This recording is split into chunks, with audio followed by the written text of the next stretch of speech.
Hello world, Anonymous have hacked the Texas Republican website and spammed it with Pokémon memes. The largest known DDoS attack in the entire history of the internet hits Russia's largest search engine, and the popular leaked hacking tool Cobalt Strike has been ported to Linux.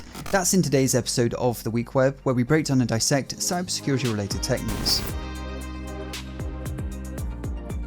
A new operation carried out by Anonymous, or at least perpetrated under the banner of Anonymous, has seen the Texas Republican website hacked and defaced with a strange combination of Pokémon memes, pro-abortion messaging, and a photo I don't know how to describe without resulting in this video being taken down.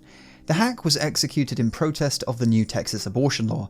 Now, this isn't a politics channel, if only because I couldn't handle that level of drama, so if you want to learn more about the law itself, you're going to have to do a Googles, but for some context, the law effectively bans abortion from 6 weeks after conception. In the new offensive, Anonymous have dubbed Operation Jane, TexasGOP.org was embossed with the Anonymous logo, as well as a link to donate to Planned Parenthood. They also changed the website banner to depict an army of what I'm reliably informed are Mudkip Pokémon.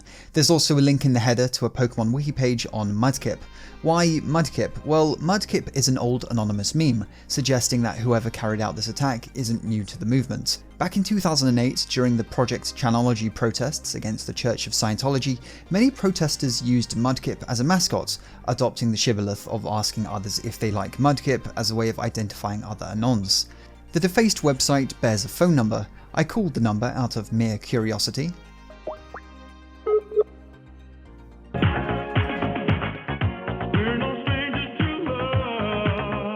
Scrolling down, there's a YouTube video.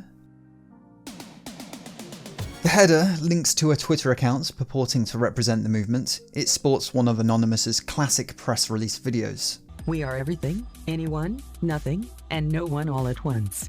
Join us. We are Anonymous, we are Legion. We do not forgive, we do not forget. Expect us, Texas.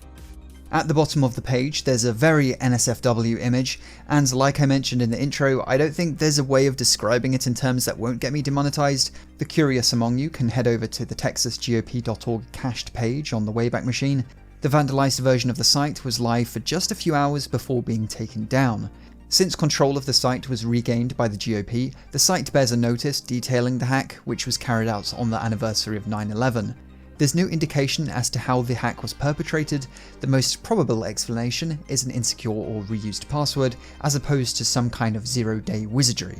It's important to note on the topic of Anonymous-related operations, and I realise this may sound obvious and fall on tired ears, but whenever I make a video on Anonymous, a common reaction is to exclaim, "Anonymous is back." And that's not necessarily the case.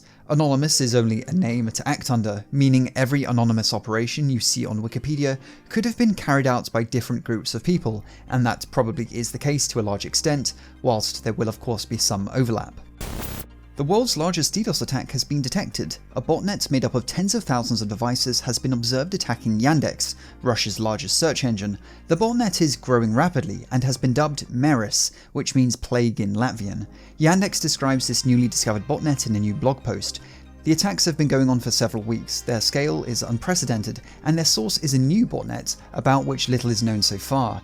Yandex, the victim here, has collected data on 56,000 attacking devices, but they assume the true number is much higher, probably over 200,000 devices, and their number is growing rapidly. Yandex, apart from being Russia's largest search engine, dips their toes in many other industries. They're kind of like a Russian version of Google. There doesn't seem to be any apparent motive for the DDoS. It can only be assumed that Yandex has been chosen by the botnet operators to test the capabilities of the Meris botnet.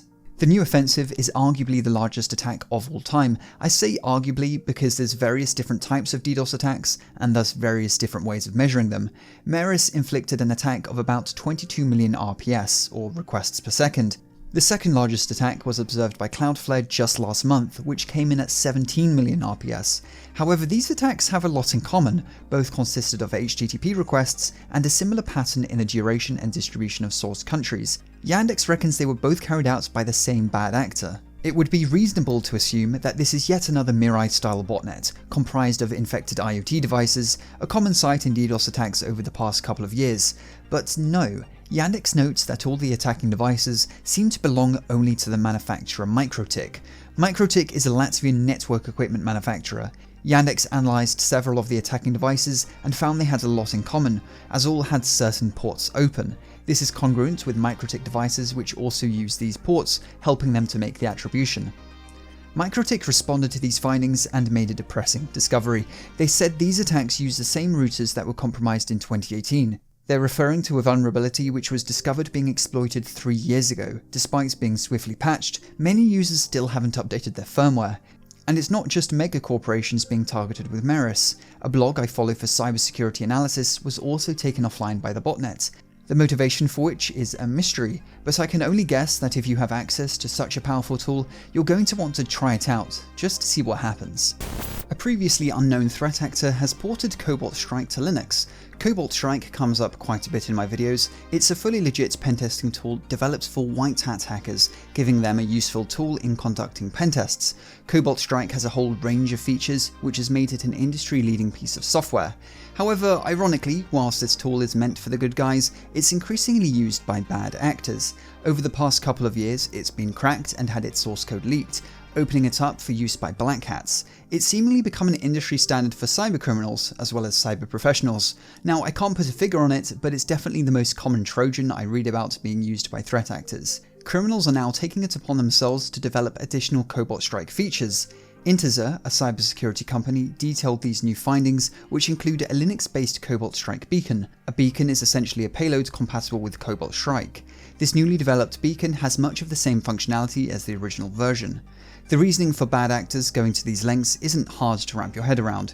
Unix-based operating systems account for the majority of internet-connected servers. Of these, a decent chunk are going to be various Linux distributions. A market share like that can't be ignored by miscreants. There are other Linux ports of Cobalt Strike beacons out there, including an open source implementation written in Go. Intezer have dubbed this newly discovered tool the Million Strike. The easiest way to level up your security is by using a password manager.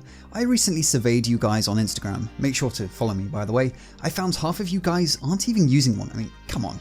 Reusing passwords is obviously an awful idea, but even storing passwords in your browser is a massive no-no. It's very common for malware to simply hoover up autofill credentials. Now, this video is sponsored by Roboform. I recently switched to their password manager. Setting up was hassle-free. Importing passwords from Chrome and other browsers was super easy.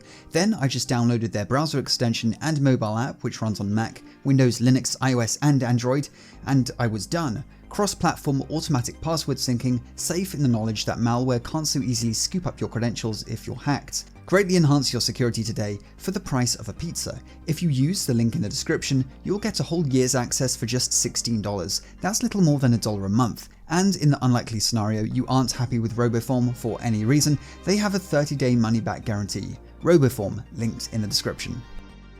If you enjoy this kind of video, make sure to help me out by tickling the like button for the YouTube AI, as well as turning on those sub notifications. If you want to see what goes on behind the scenes, make sure to follow me on the Instagrams. I'm @Jonty. I will of course link it in the description. And if you're looking for something to watch next, go check out my previous video on how McDonald's managed to leak the credentials to one of their databases to their customers via email. As always, sources will be linked in the video description. Stay tuned for more hacking videos, and have a good one.